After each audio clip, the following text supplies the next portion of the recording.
berharap Partai Gelora bersuara. Ya kita partai baru bos, belum ada dalam pemerintahan. Ini negara ini sudah otoriter, tapi nyatanya semua partai-partai yang kita pilih jadi satu nggak ada suaranya. Sekarang pertanyaannya adalah partai politik yang masih mikir mana sih Pemimpin kita lemah cara pemikiran. nyoblos.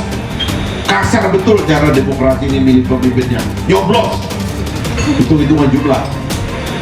Anda bego tapi Anda mayoritas Anda menang. Cuma di sini saya ingin menekankan, Bang Fahri bersama Partai Gelora punya garansi apa Pak? Besok tahun 2024. Kita ini bukan asuransi soalnya. Yang saya harapkan kepada Partai Gelora ke depan, jangan hanya membangun pembangunan fisiknya, tapi bangun pembangunan sumber daya masyarakatnya. Di sini kita bergumul kok. Di sini kita saling menguji pikiran. Yang kita jamin di Partai Gelora ini tidak akan ada kultur feodal. Rasakan cinta yang tak tercipta antara kita.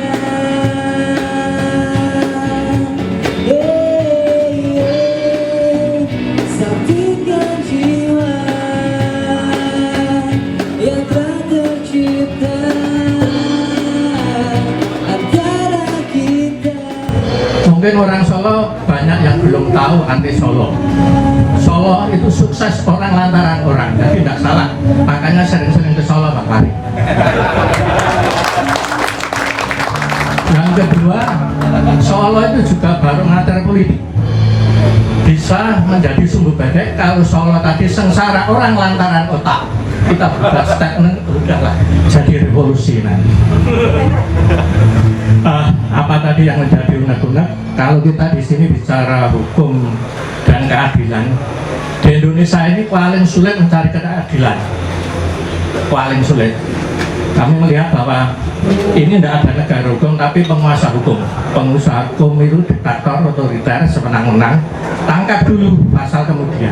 Saya berharap Gelora ini betul-betul perjuangan apa yang terjadi. Sekarang ini sudah kebalikan di mana-mana Pak. Bagaimana tuh Habib Rizik diperlakukan tidak adil. Bagaimana negara yang agraris mau impor beras. Bagaimana negara Indonesia yang lautnya seluas-luasnya mau impor garam. Kenapa garam laut Indonesia ini sudah tidak asing lagi. Kalau harus impor garam, parah sudah Indonesia ini. Saya berharap Partai Gelora bersuara. Partai Gelora bersuara, walaupun harus bersuara memperjuangkan apa yang terjadi di Indonesia. Di Indonesia sekarang sudah benar-benar boleh luar biasa. Maksud saya begini, Pak Fahri bolehlah berfungsi seperti ini. Saya realita aja. Realita kenyataan 70 tahun yang namanya Indonesia merdeka itu saya nggak pernah melihat Indonesia. Nggak pernah Indonesia yang kita rasakan, yang kita harapkan. Artinya apa? Artinya pemerintah benar-benar mensejahterakan rakyat dan memberi pendidikan rakyat. Ini yang paling penting. Dua itu aja. Kenyataannya, saya sempat dapat dengan pasal keluhan tadi, ini negara ini sudah otoriter. Tapi nyatanya semua partai-partai yang kita pilih jadi satu, nggak ada suaranya. Kalau kita bilang hari ini, di saat ini, pemimpin kita lemah cara pemikiran, tidak revolusioner bagi kami. Jadi teman-teman yang tadi sudah ada itu teman-teman kita juga, beliau Pak Usman dan teman-teman yang lain itu kita ada satu wadah sendiri. Kebetulan kalau saya di Sukoharjo, elemen masyarakat Sukoharjo yang dulu sempat membangun partai berkarya di Solo Raya. Cuma hari ini kadang saya menjadi agak pesimis tentang partai kan, karena kondisi hari ini kan kita paham semuanya. Tapi paling tidak saya respect dengan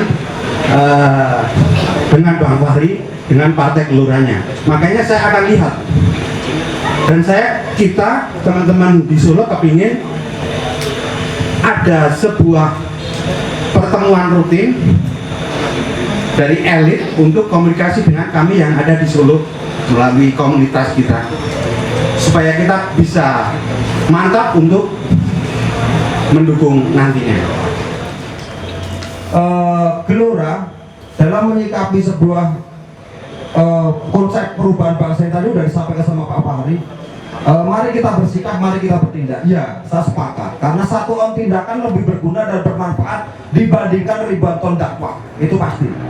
Kalau kita cuma ngomong A sampai iya tanpa ada tindakan konkret di lapangan, percuma, itu mubazir. Begitu ya Pak Es ya.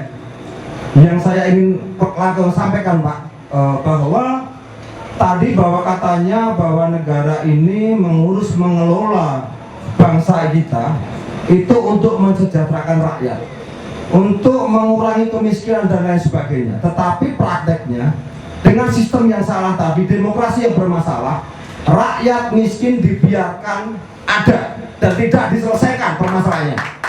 Itu faktanya. Karena apa? Rakyat miskin dibuat komoditi oleh partai politik, negara untuk apa? Untuk kepentingan mereka meraih kursi ke depannya. Yang saya harapkan kepada Partai Gelora ke depan, jangan hanya membangun pembangunan fisiknya, tapi bangun pembangunan sumber daya masyarakatnya. Itu yang penting. Kalau kita ini ngunduri tua, ngunduri mati Pak. Tapi anak cucu kita, kalau kita waris sistem yang salah seperti ini, nasibnya akan seperti apa? Diketahui bahwa saya itu sudah mengikuti pemilu itu lebih dari 5 kali Pak. Dari hari ke hari, dari tahun ke tahun, semua orang partai itu ngomongnya itu beda-beda tipis atau hampir sama. Tapi kalau orang Indonesia itu mohon maaf, tapi kalau orang Solo itu nun sewu Pak. Jadi podo wae dari hari ke hari, dari dulu ke dulu. Gitu loh. Nah, dari sekian banyak pertanyaan tadi dari rekan-rekan aktivis, dari rekan-rekan semua dijawab dengan baik oleh Bang Fahri. Cuma di sini saya ingin menekankan, Bang Fahri bersama Partai Gelora punya garansi apa Pak? Besok tahun 2024. Nah, punya garansi apa untuk warga Solo khususnya dan rakyat Indonesia pada umumnya? Itu yang kami mohon. Seperti jaminan yang beliau minta itu kayak kita nggak melihat lagi gitu. Menurut saya teman-teman, inilah yang harus kita baca agak dalam. Jadi kita nggak bisa melihat situasi keadaan kita ini artificial saja, lalu kemudian dengan kekecewaan kita nggak mau membacanya lebih dalam. Kritik kepada elit itu juga adalah kritik kepada partai politik. Kami ini sebagian besar pendiri itu adalah orang-orang yang berasal dari beberapa partai politik, cukup banyak Pak. Dan kita diskusi tentang krisis ini sudah cukup lama lah, ya. Sekali lagi karena untuk mengantisipasi bahwa kita mengalami kegalauan kolektif secara rutin. Maka diskusinya juga kita bikin agak intensif.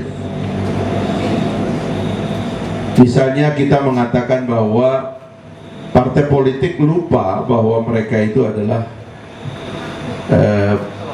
think tank. Partai politik itu adalah lembaga pemikiran. Itu sebabnya kalau kita dulu bicara Syahrir bikin PSI, Bung Karno bikin PNI, Natsir membuat Masyumi, itu dengan kebanggaan. Karena pada saat itu didirikan, itu yang mereka dirikan itu pikiran. Dan sadar bahwa partai politik adalah institusi pikiran. Nah, sekarang pertanyaannya adalah partai politik yang masih mikir mana sih? Partai politik yang masih gandrung dengan pemikiran siapa sih? Kan ini krisis. Karena itu harus dijawab. Makanya kita di teman-teman kita ya di partai ini, kita punya komitmen bahwa elitnya ini adalah elit-elit berpikir. Kita ini pembaca buku ya, kaum intelektual yang punya channel rutin untuk berbicara secara intelektual kepada masyarakat gitu. Tetapi kita nggak melihat ada kecenderungan berpikir itu pada partai politik. Partai politik sekarang ini terjebak untuk mengeksersis partai politik sebagai lembaga kekuasaan, bukan lagi sebagai lembaga intelektual. Itu sebabnya kesibukan yang paling utama itu adalah memikirkan dan menghitung konsesi-konsesi politik yang mereka dapatkan dari pilkada atau jabatan-jabatan publik. Maka mereka senang sekali mengontrol pejabat-pejabat sebagai tentakel partai politik.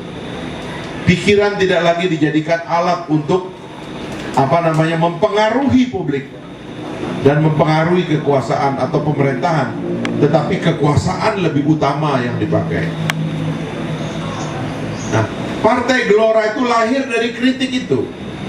Berhentinya dialog, feodalisme dalam partai politik, berkembangnya oligarki, keterjebakan menjadi korupsi, tidak tahu cara keluar, bagaimana cara mengelola partai politik yang baik. Kritik ini teman-teman menyeluruh. Kadang-kadang ini kalimat saya yang terakhir ini teman-teman, saya nggak enak ngomongnya sekarang.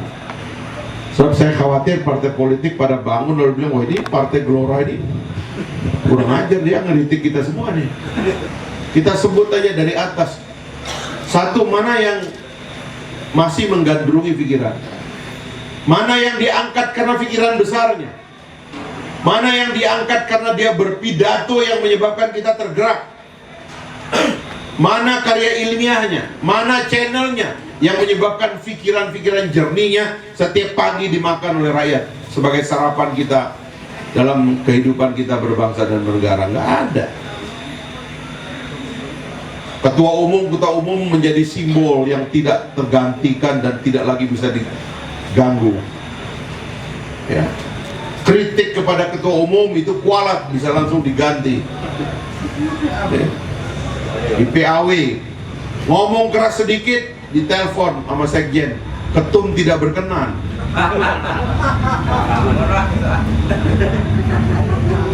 Nggak ada. Jadi kalau teman-teman ini, ya kita partai baru bos, belum ada dalam pemerintahan. Dan kalau diminta untuk memberikan garansi, menurut saya garansi yang paling kuat adalah Anda masuk ke dalam. Garansilah di dalam. Kita ini bukan perusahaan asuransi soalnya. Jadi masuk aja ke dalam, gitu loh. Di sini kita bergumul kok. Di sini kita saling menguji pikiran. Yang kita jamin di Partai Gelora ini tidak akan ada kultur feodal. Kita akan membangun tradisi egaliter bahwa dialog dan pikiran harus bertemu dengan pikiran. Pikiran adalah tradisi demokratis. Inilah jawaban kita atas krisis yang menimpa partai politik sekarang. Ya nanti akan ada waktunya ini heboh, sebab kita akan hajarnya itu agak merata gitu. Ya saya misalnya kemarin di MKD DPR saya katakan kan sebenarnya apa sih ikatan antara rakyat dengan pemimpinnya itu, coba kita imajinasikan apa sih ikatannya? Kan ikatannya moral. Itu yang saya bilang currency. Ya, antara pemimpin dengan rakyatnya itu ada currency, ada kurs, ada nilai mata uang itu. Apa kursnya antara kita dengan rakyat? Itu etik, itu moral. Semakin tinggi moda transaksinya, maka etika akan dijunjung tinggi. Rakyat akan memberikan respek dan hormat. Ketika Anda tiada, orang merindukan Anda karena Anda menegakkan hormat, menegakkan etik. Tapi kalau currency kita dengan rakyat itu semakin hard cash, rakyat itu disogok, atau Anda minta dipilih dengan cara menyogok, maka kurs Anda material. Maka jangan harap rakyat itu hormat kepada Anda. Dan jangan-jangan sistem politik ini telah mengantarkan kita untuk memilih pemimpin itu dengan hard cash. Jadi kalau kita hari ini nggak hormat kepada pemimpin kita, ya karena dia tidak dibeli dengan moral, dia tidak dibeli dengan etik. Lalu di mana ini semua dijaga? Ini pikiran yang kompleks, Pak. Kalau orang yang sudah terlibat dan sudah kena di dalam, nggak bisa lagi keluar dari jeratan sistem seperti ini, maka susah diajak berbicara. Saya ini anggota DPR 15 tahun, Pak Zen ini 10 tahun ya, dan teman-teman nih Pak Ahmadi di DPRD dan sebagainya. Itu saya coba ngomong dengan teman-teman yang paling idealis. Kenapa mereka nggak berani berbicara?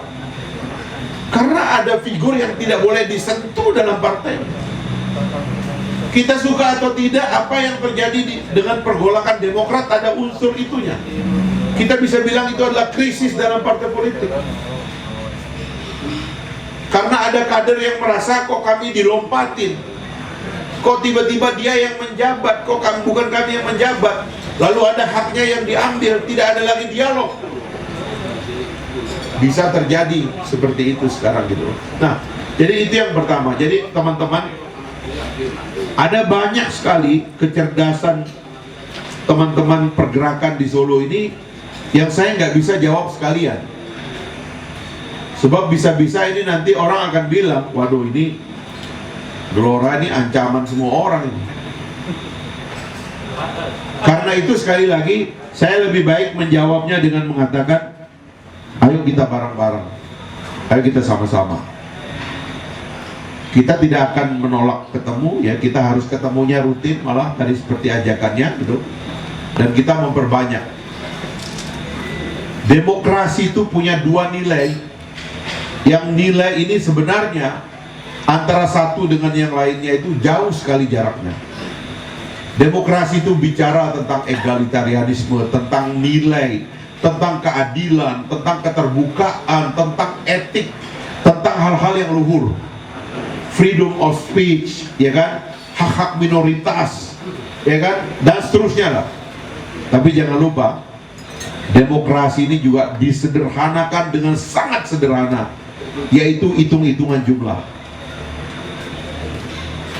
Nyoblos. Kasar betul cara demokrasi ini milih pemimpinnya. Nyoblos. Hitung-hitungan jumlah. Anda bego tapi Anda mayoritas, Anda menang. Anda pinter, hebat, jago, minoritas kalah. Itu demokrasi, Pak. Maka siapa yang berbicara demokrasi hanya nilai-nilai idealnya, dia nggak sadar bahwa kita harus memenangkan suara, itu naif. Partai Gelora nggak mau terjebak di situ. Kita mau menang. Nanti tanya lagi, apa jaminannya? Anda masuk dong. Begitu caranya. Karena kita boleh berdebat soal ideal, soal filsafat, sampai pagi kita ngomong, oke. Tapi jangan lupa, demokrasi ini kasar, Pak. Hitung-hitungan suara, Pak. Anda jago, ideal, pikirannya ke langit-langit, tapi minoritas. Ya apa lu? Saya bego, tapi saya mayoritas, saya menang. One man, one vote. Nah, itu demokrasi gitu. Kami ini adalah akumulasi dari kecerdasan generasi untuk memahami politik Indonesia ini secara baik. Dan salah satu implementasi daripada mayoritas itu adalah Jawa. Karena itu Jawa adalah kunci. Jawa Tengah adalah kunci. Dan Solo adalah kunci. Terima kasih. Assalamualaikum warahmatullahi wabarakatuh.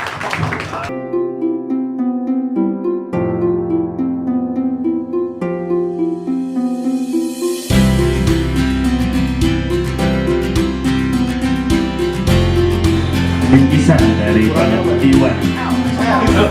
XL-nya Bang Fahri ini nggak tahu.